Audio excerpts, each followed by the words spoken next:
नमस्कार विद्यार्थी मित्र हो. 2020-21 पासून महाराष्ट्र राज्य माध्यमिक व उच्च माध्यमिक शिक्षण मंडळ यांनी 12वी भौतिकशास्त्र या विषयासाठी नवीन अभ्यासक्रमाची आखणी केली आहे आणि नवीन मूल्यमापन पद्धतीमध्ये म्हणजेच तुमच्या 12वी बोर्डाच्या प्रश्नपत्रिकेमध्ये जे महत्त्वाचे बदल करण्यात आले आहे त्यापैकी एक बदल म्हणजेच असे प्रश्न जे 3 मार्कासाठी विचारले जातात आणि त्यांचं उत्तर शॉर्ट आन्सर टाइप अपेक्षित असतं. म्हणजे यामध्ये काय असेल, यामध्ये बहुतेक तुमच्या फिजिक्स मधले डेरिवेशन असतात. विद्यार्थी मित्रहो, लक्ष ठेवा की फिजिक्स या विषयामध्ये जेव्हा केव्हा तुम्हाला प्रश्नाची उत्तरे लिहायची असेल त्यावेळेस फक्त तुम्ही मॅथमॅटिकल पार्टवरच जास्त भर द्यावा. थेरॅटिकल पार्टवर थोडंसं भाग सुटलं तरी तुम्हाला मार्कामध्ये एवढी तफावत येत नाही. म्हणजे कमी वेळेमध्ये जर आपल्याला जास्त मार्क घ्यायचे असतील तर शॉर्ट आन्सर टाइप क्वेश्चन म्हणजेच तुमच्या भौतिकशास्त्राच्या पुस्तकातील सगळ्या डेरिवेशनचं एकत्रितपणे बंच तयार करून तुम्हाला ते प्रश्न तयार करायचे असतील. तर चला बघूया. नमस्कार विद्यार्थी मित्र हो, 12वी बोर्डाच्या क्वेश्चन बँक मधील भौतिकशास्त्र या विषयाचा चॅप्टर नंबर 12 इलेक्ट्रोमॅग्नेटिक इंडक्शन या धड्यातील जे प्रश्न प्रकार आज आपण बघणार आहोत त्या प्रश्न प्रकाराला म्हणतात short answer two type of question. असे प्रश्न परीक्षेत प्रत्येकी 3 मार्कासाठी विचारले जातात.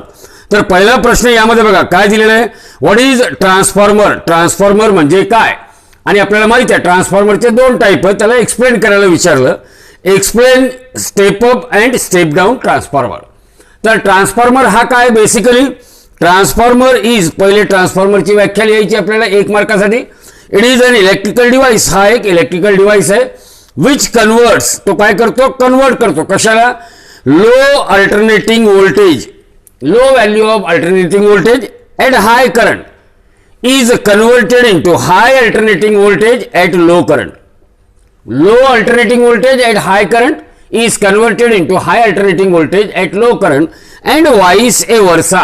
That is known as a transformer. कशाला म्हणायचं ट्रान्सफॉर्मर, हा एक असा इलेक्ट्रिकल डिव्हाइस आहे ज्याचा वापर करून आपल्याला low alternating voltage at high करंटला कशामध्ये कन्वर्ट करतो आपण, high alternating voltage at low current and vice versa, त्याच्या उलट सुद्धा शक्य आहे.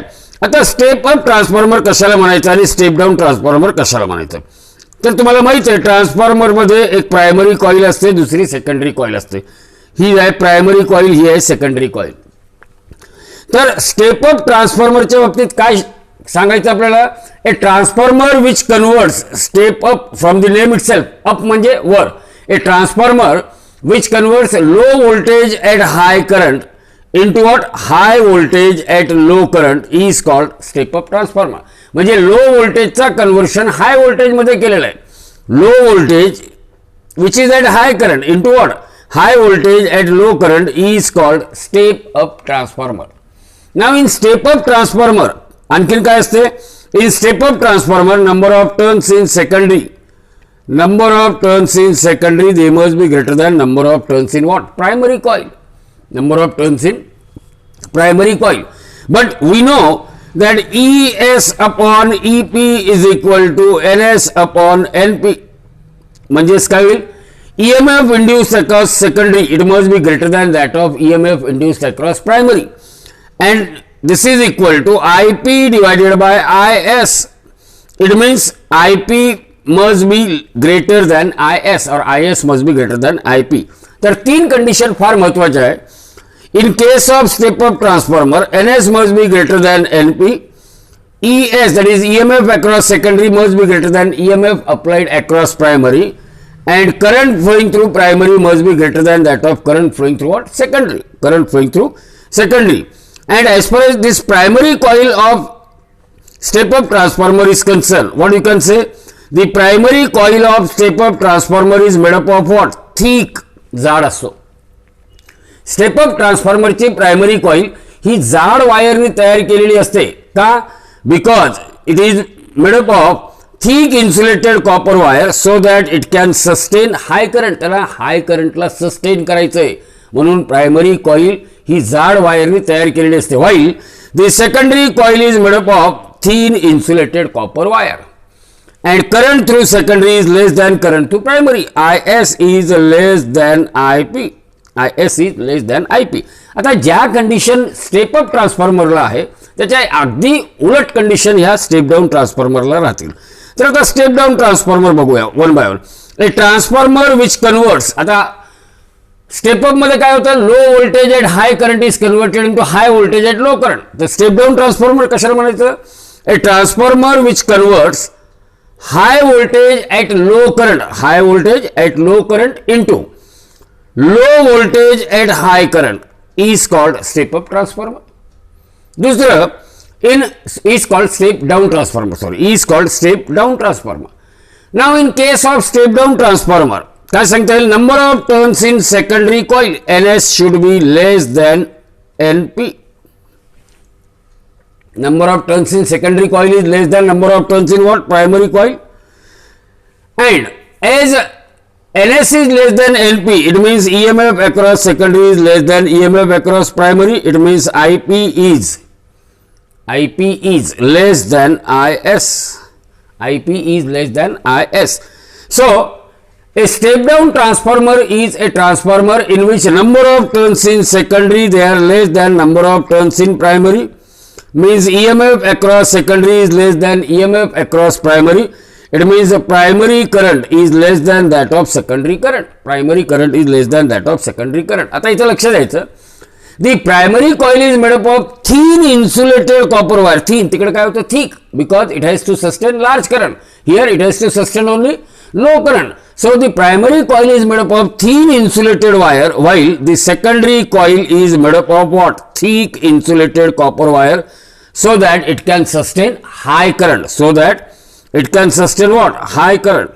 So in order to sustain the high current in step down transformer, secondary coil is made up of what, thick insulated copper wire, thick insulated copper wire. And current through primary is less than current through secondary. तर हे झालं ट्रान्सफॉर्मरच्या व्याख्येला 1 mark, step अपला 1 mark, step down ट्रान्सफॉर्मरला 1 mark. अशा प्रकारे आपण 3 mark सहजरित्या घेऊ शकतो. आता दुसरा प्रश्न बघा, हा दुसरा प्रश्न काय, second question, determine the motional EMF induced in a straight conductor. इथं एक स्ट्रेट कंडक्टर दाखवलेलं आहे, हा कंडक्टर स्ट्रेट कंडक्टर दाखवलेलं आहे. So determine the motional EMF induced in a straight conductor which is moving in uniform magnetic field. Here I have shown the magnetic field, uniform magnetic field. Here circle with cross in it, it shows what, uniform magnetic field with a constant velocity on the basis of Lorentz force. तर Lorentz फोर्सच्या आधारावर एखादा straight conductor जर uniform magnetic फील्डमध्ये uniform व्हेलॉसिटीने move होत असेल तर त्या कंडक्टरच्या 2 एंडमध्ये इंड्यूस झालेला EMF याचा डेरिव्हेशन आपल्याला काढायचं आहे. काय काढायचं, याचा डेरिव्हेशन आपल्याला काढायचं आहे. तर इथं आपण थोडक्यात याचं वर्णन कसं लिहायचं ते बघूया. ते इथं आकृतीमध्ये तुम्ही जर बघत असेल तर तुम्हाला काय दिसतं, इथं रेक्टँग्युलर फ्रेम PQRS, हे इथं एक रेक्टँग्युलर फ्रेम आहे. या rectangular frame, just a minute, a rectangular frame PQRS, a rectangular frame PQRS of area. आता या रेक्टँग्युलर फ्रेमचा एरिया काढायचा, म्हणजे एरिया म्हणजे काय, ही लेंथ आणि हा काय असेल, ही बाजू x. तर what is the area of this rectangular frame, area of A rectangular frame PQRS is L into x, is what, L into x. हे बघा, हे लेंथ आहे, म्हणजे PS याची लांबी किती L आणि हे PQ याची लांबी किती दिलेली X. So we are having a rectangular frame PQRS whose area is L into x, whose area is what, L into x, and it is situated in uniform magnetic field.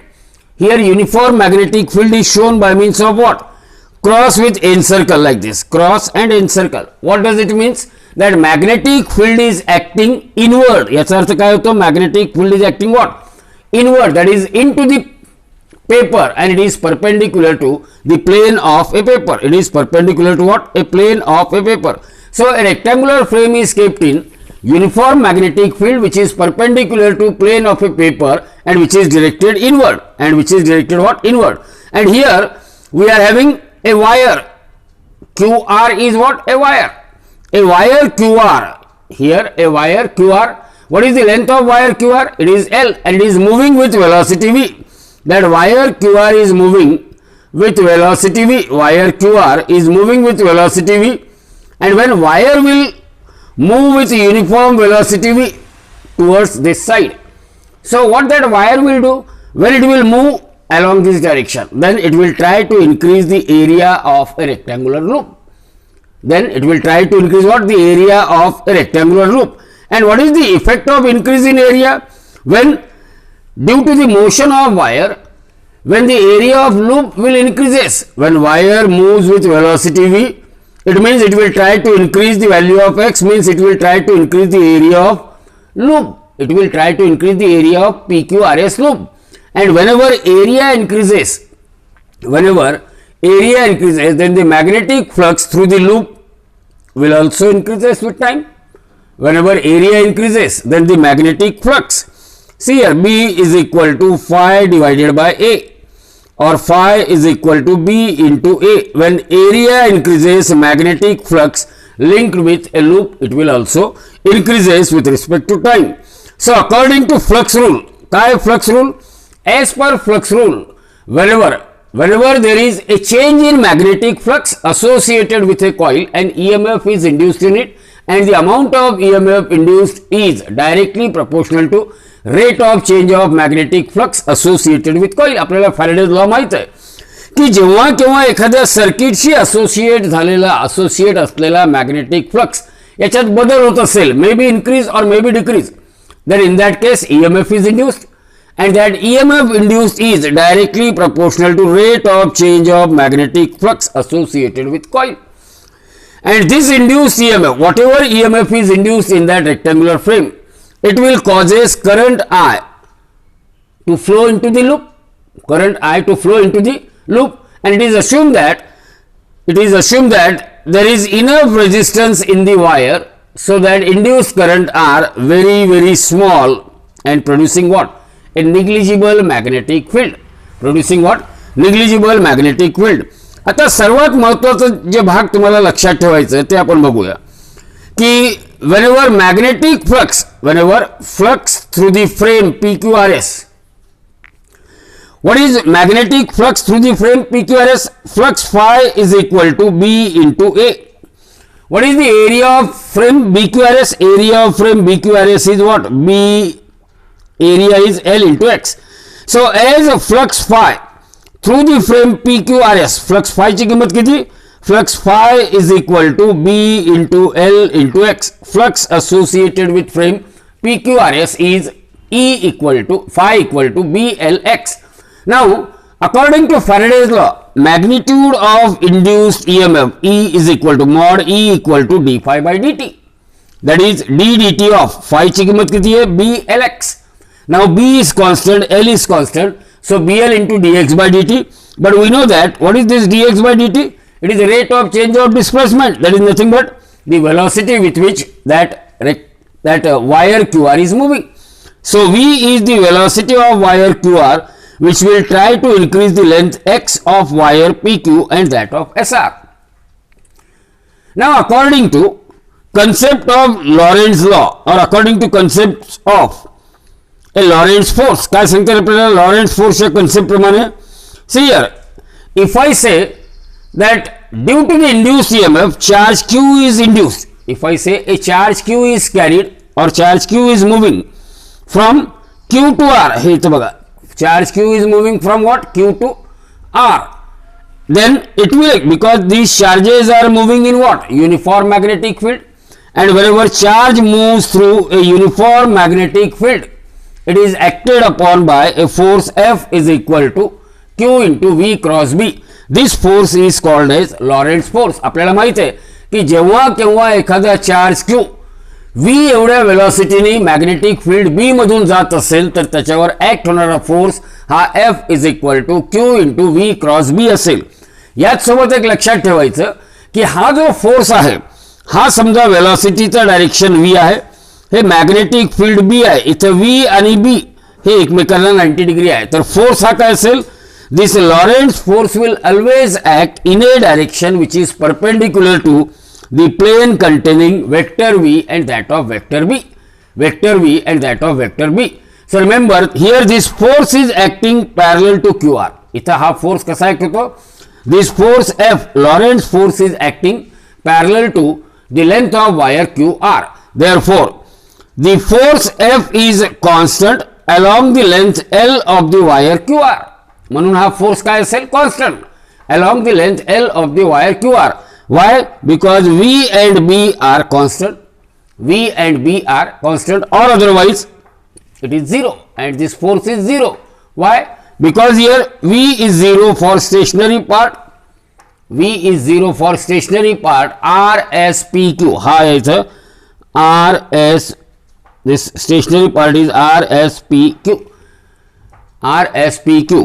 So remember that when charge Q, काय लक्षात ठेवायचं तुम्हाला? When charge Q is moving, see a charge Q is moving through a distance L. इथून इथपर्यंत तो charge Q.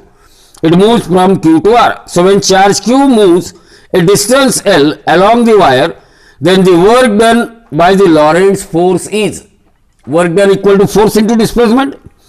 Work done is equal to force into displacement. What is displacement here? Here displacement is L from Q to R. Displacement is what? L. But this force is nothing but, what is the force? Force F is equal to, what is Lorentz force? F is equal to Q into vector V cross vector B. And what is vector V cross vector B? It is VB sine of theta. It is what? VB sine of theta. So Q VB sine of theta into L. Force F is equal to Q VB sine theta into that distance L. So you remember that when charge moves from Q to R through a distance L along the wire, then the amount of work done by the Lorentz force ने जे work done होतो तो work done किती असेल? W, work done equal to force into displacement, which is equal to Q VB sin theta into L, where theta represent angle between vector B and that of vector L. Vector B and that of vector L. Now the EMF generated E is equal to काय असेल? E is equal to W by Q.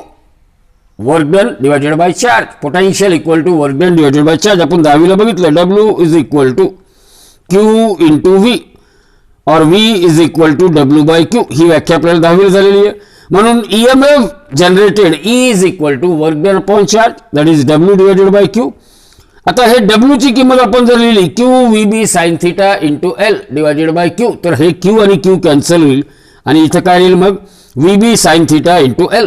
VB sin theta into L. एक लक्षात ठेवायचं की EMF induced is maximum EMF केव्हा असेल? ज्यावेळेस sign थीटाची किंमत 1 असेल. म्हणून मॅक्झिमम EMF किती मिळेल आपल्याला इथं? Maximum EMF is, see here, it is VB sin theta into L. For EMF E to be maximum sine theta must be 1. आणि जर हे साइन थीटा 1 घेतलं तर maximum EMF is equal to BLV. Maximum EMF is equal to what? BLV. तर इथे हे जे दोन इक्वेशन आपण बघितले तर काय सांगतील आपल्याला?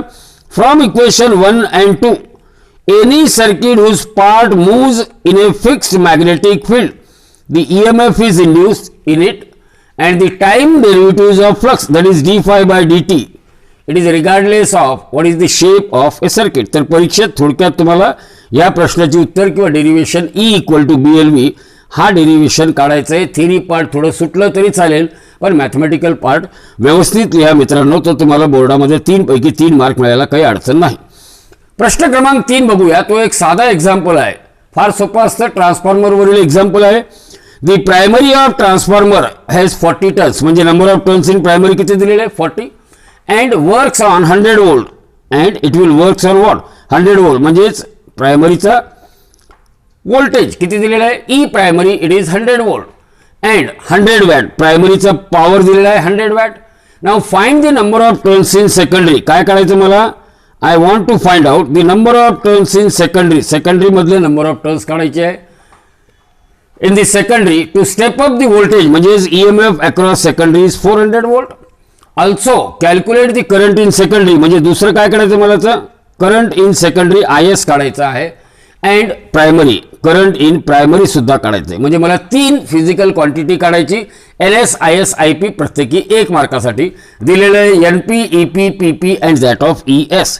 आता यासाठी ज्या फॉर्म्युल्याचा वापर करायचा तो फॉर्म्युला काय असेल, E upon ES is equal to NP upon NS and power is nothing but current multiplied by what EMF.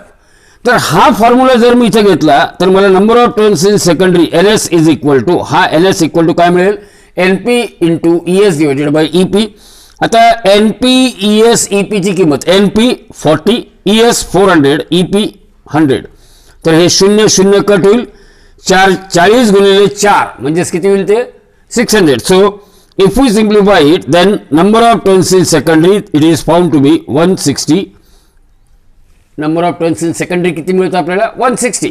एक लक्षात असू द्या की जर ट्रान्सफॉर्मर हा आयडियल असेल तर त्याचा आउटपुट पॉवर आणि इनपुट पॉवर सेम असतो. Output power is same as that of input power. म्हणजेच काय, primary power it must be same as that of काय असेल पाहिजे सेकंडरी पॉवर.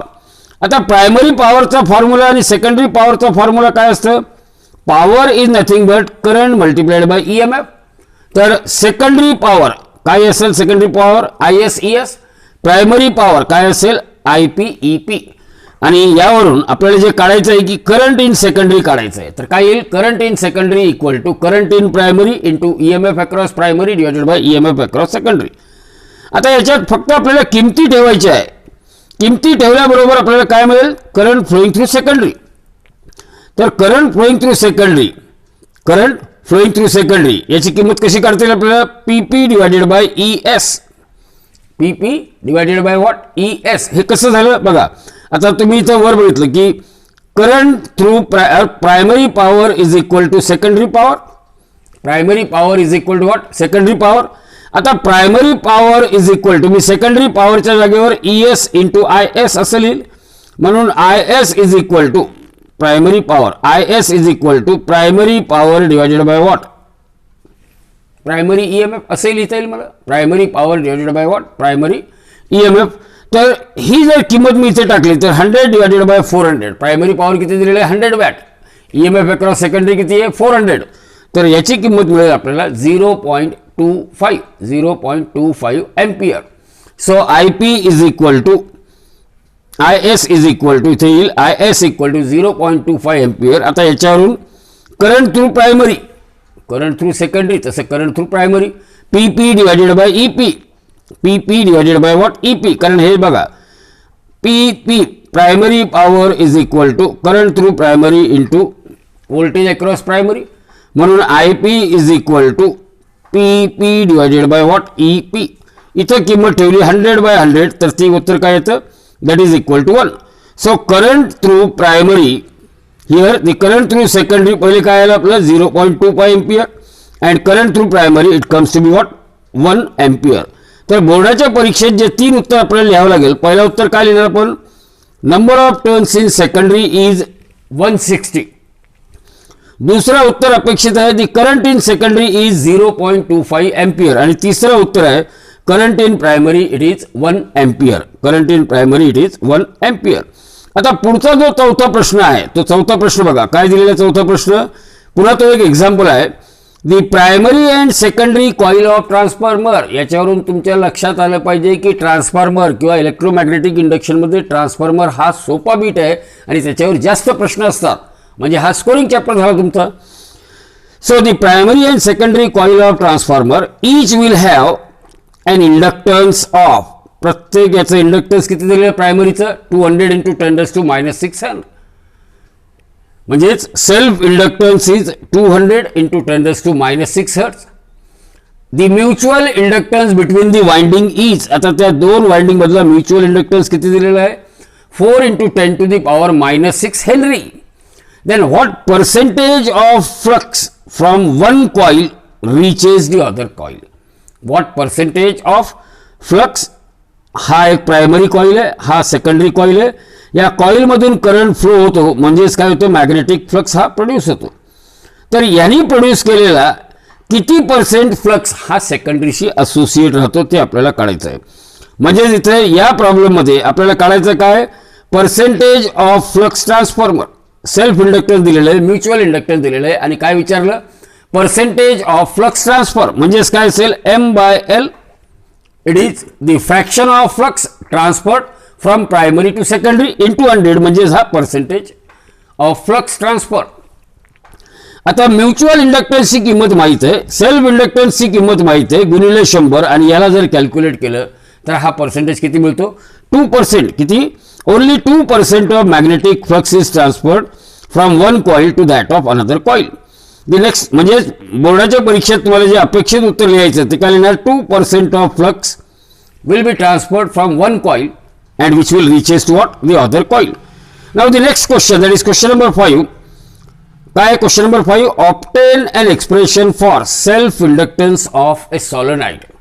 सॉलोनाइडचा सेल्फ इंडक्टन्स तुम्हाला काढायचा आहे. सॉलोनाइडचा काय काढायचा आहे? Self inductance. हे बघा, हे सॉलोनाइड आहे. Now consider current I is establish in the winding of A long solenoid. इथं हा लॉन्ग सॉलोनाइड आहे आणि या सॉलोनाइड मध्ये किती करंट एस्टॅब्लिश झाला? I is the amount of current establish. Now when current produces, this current flowing through the solenoid, it will produces magnetic flux. What it will produces? It will produces a magnetic flux phi b through the central region. इथं या central region मध्ये किती magnetic flux produce करतो हा? It will produces phi b amount of flux. Now the inductance of solenoid, ह्या solenoidचा inductance काय असतं आपल्याला माहित आहे की flux phi is proportional to I or flux phi is equal to L into I, where L is known as self inductance of a coil. आणि हा जो फ्लक्स आहे हा टोटल फ्लक्स आहे, याला आपण number of turns in solenoid multiplied by what? Flux associated with each turn असं घेता येईल आपल्याला. So the inductance of a solenoid, त्या सोलोनाइडचा इंडक्टन्स हे असं मॅग्नेटिक फील्ड आहे. हे काय? सोलोनाइडचं मॅग्नेटिक फील्ड आहे, याच्यात करंट आहे. इथं आपण काय काढलं? The flux associated with or the inductance of solenoid L is equal to N into phi b upon I, where N represent what? N represent number of turns in solenoid and phi b is what? Magnetic flux linkage किंवा याला flux associated with each turn of a solenoid असे म्हणता येईल. Flux associated with what? Each turn of a solenoid असे म्हणता येईल. Now the flux linkage for length L. आता हे जे solenoid आहे काय सांगितलं? The flux linkage means flux associated with length L near the middle of a solenoid is. या सोलोनाइडच्या मधला जो भाग आहे L लेंथचा भाग जर आपण घेतला, then what is the magnetic flux linked with it? If it has n number of turns, then the flux linkage for the length L near the middle of a solenoid is n phi equal to n phi म्हणजेच काय? phi. phi is equal to b into a असं असतं vector b dot vector a. आणि जर number of turns n असतील तर हे काय होईल? n into phi b. So the magnetic flux or the flux linkage for length L near the middle of solenoid is n phi is equal to. आता या capital n च्या जागेवर काय लिहिता येईल आपल्याला? एक लक्षात घ्या, स्मॉल n म्हणजे number of turns per unit length. Means you can replace capital N by small n into L. हा झाला N. And in place of phi b, magnetic flux phi b is equal to what? B dot A. Because by definition B is equal to phi divided by A. Flux per unit area is magnetic field. So phi must be equal to काय असेल? B dot of A. Phi must be equal to B dot of A. So N into phi b is equal to N च्या जागेवर NL. n च्या जागेवर काय लिहिणार आपण? Small n into L. आणि फ्लक्स फायच्या जागेवर काय लिहिणार? b dot a. आता dot product of vector b with vector a, it is ba cos of theta. It is what? ba cos of theta. As vector b dot vector a is equal to ba cos of theta. इथं cos theta, थीटाची किंमत किती आहे? इथं 0. आणि cos 0 ची किंमत किती असते? cos 0 is equal to 1. So what you can say that n into phi b is equal to NLBA, where L represent number of turns per unit length, B represent magnetic field, A represent area of cross section of a solenoid. Area of cross section of a solenoid. तर याच्यावरून आपल्याला काय करायचं आहे? We are interested in finding what is the magnetic flux linked with a coil. What is the magnetic flux linked with what? A solenoid. So here the magnetic field inside the solenoid is, काय असतं magnetic field inside the solenoid? तुम्हाला अगोदरच magnetic field due to electric करंटमध्ये हा derivation झालेला आहे. So magnetic field at the centre of a solenoid B is equal to μ0 n into I. B is equal to μ0 n into I. So L is equal to, we know L is equal to n phi b upon I. L is equal to काय आपल्याला माहिती आहे, B equal to μ0 n आणि L is equal to n phi b upon what I. आता इथं काय केलं आपण, phi b च्या जागेवर what is the value of phi b, it is b into a. what is the value of capital N, it is small n into L. आणि खाली current I as it is ठेवलं, current I as it is ठेवलं. आता परत इथे जो magnetic field B आहे, या मॅग्नेटिक फील्ड B ची किंमत ठेवली आपण μ0 ni. काय ठेवली, μ0 ni. तर फायनल एक्सप्रेशन काय मिळतो आपल्याला, self inductance L is equal to small n into small l into μ0 ni a divided by I. μ0 ni a divided by I. और जर याला पुन्हा आपण सिंप्लिफाय केलं तर L is equal to μ0 n square L into a. μ0 n square L into a, कारण हा I आणि हा I कट होतो. where AL represent the interior volume of a solenoid. AL represent what? Interior volume of a solenoid. तो फार सोपा प्रश्न, त्याला 3 मार्क सहजरित्या तुम्हाला सोडवता येईल. 6वा प्रश्न बघा, a plane of coil of 10 turns, एका कॉइलचे नंबर ऑफ टर्न दिलेले L is equal to 10 is tightly wound around a solenoid of diameter 2 cm. सोलेनॉइडचा diameter किती दिला आहे, 2 सेंटीमीटर, म्हणजे 0.02 मीटर. आणि काय सांगितलं, हॅव्हिंग 400 टर्न्स पर सेंटीमीटर, म्हणजेच L is equal to 400 turns per centimetre, म्हणजेच एका सेंटीमीटर लेंथ ऑफ सोलेनॉइड मध्ये किती टर्न्स असतील, 4 × 10⁴ टर्न्स पर मीटर. आणखीन काय दिलं इथं, the relative permeability of core is 800, μr is equal to 800. Then calculate the inductance of a solenoid. काय करायचं आपल्याला, इंडक्टन्स ऑफ ए सोलेनॉइड.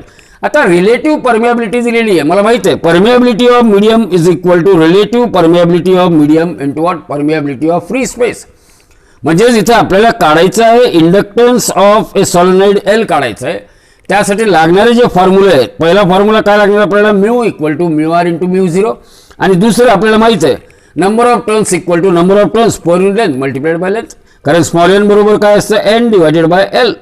म्हणून n is equal to small n into L, n into small l.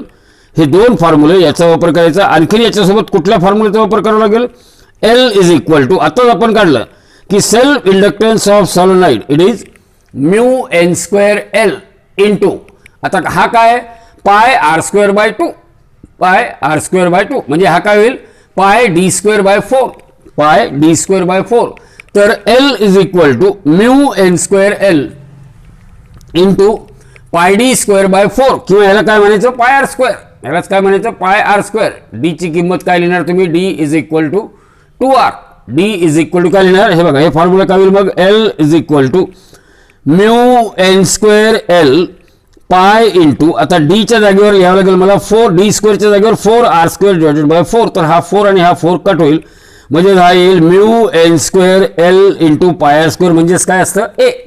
तर ह्या 3 फॉर्म्युल्याचा वापर करून आपल्याला हा प्रॉब्लेम सोडवायचा आहे. तर सर्वात अगोदर आपण L काढायचा प्रयत्न करूया. तर L म्हणजे self inductance of A coil, formula कुठला असेल, L इज इक्वल टू μ च्या जागेवर काय लिहायचं, μr into μ0 n² into n². आता हे बघा n² इंटू L. आता या n² म्हणजे n into n by L into L. तर एक L हा कॅन्सल होईल, म्हणजेच काय येईल मग हा, that is equal to n into n. तर n into n into πd² by 4. आता याच्यात फक्त आपल्याला किमती ठेवायच्या, काय किमती आहे बघा, μr रिलेटिव्ह परमिएबिलिटी दिलेली आहे प्रॉब्लेममध्ये 800. परमिएबिलिटी ऑफ फ्री स्पेस काय असतं, 4π × 10⁻⁷. Number of turns per length, एका सेंटीमीटर मध्ये किती टर्न्स दिलेले आपल्याला, 4 × 10⁴. आणि नंबर ऑफ टर्न्स हे किती दिलेलं आपल्याला इथे, 10 दिलेलं आहे, आणि 10 पाय, आणि हे याची किंमत 0.02² πd², डी दिलेलं आहे 0.02 πd², हे पाय आणि d² आहे 0.02 होल स्क्वेअर आणि whole divided by 4. And if you just simplify it then the final value you will get L is equal to काय मिळणार आपल्याला, L इज इक्वल टू 0.1264 म्हणजे the inductance of solenoid is 0.1264 henry. 0.1264 henry. धन्यवाद.